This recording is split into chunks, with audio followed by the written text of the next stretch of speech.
What we found with 3 and 4-year-olds in their stages of development are physically, they typically have low tone in their arms, legs, and core. So our general expectations are that they're going to drop their arms often when punching or blocking. They're going to fall down when they try to do more than 2 kicks at a time. They're going to fall when they're running or jumping, and they're even going to fall down when they try to hop on one leg. Also, they're going to wiggle when they're trying to sit still, and they're going to lose control when their body is moving in multiple directions. So our goals for the program are punching and blocking without dropping their arms, kicking, running, and hopping without falling down, and being able to demonstrate good control of their core muscles by moving their body in awkward motions, such as crawling, while maintaining control and sitting still without wiggling. Intellectually, they typically have a limited vocabulary, therefore learning is normally limited to visual or kinesthetic activities. So our expectations are they're going to lose focus when activities are overcomplicated or limited to verbal instructions, and they're going to mirror the others when it's not their turn. They're also going to struggle with commands that have more than 2 instructions, and they have no concept of spatial awareness. Therefore, they'll drop things that are thrown to them and bump into people and obstacles often.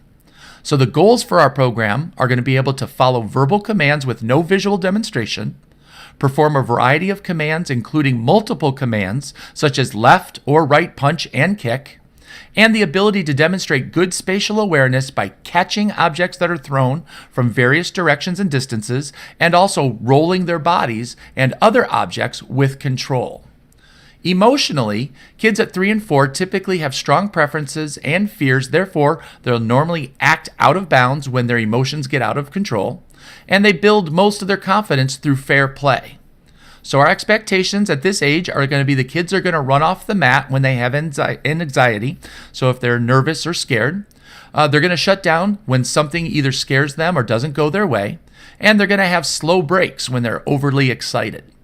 So the goals for the program are going to be to overcome that anxiety on the mat by not running off the mat when they're nervous or scared, that they're going to follow directions and persevere through an activity even if they are initially emotional, and that they're going to sit still even when they're excited.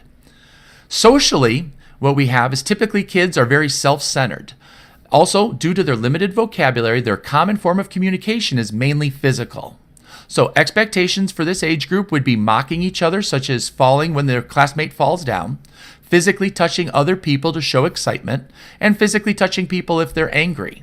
So the goals in the program are going to be to show restraint when others are being silly, showing respect for others' personal space, and using your words to express their anger.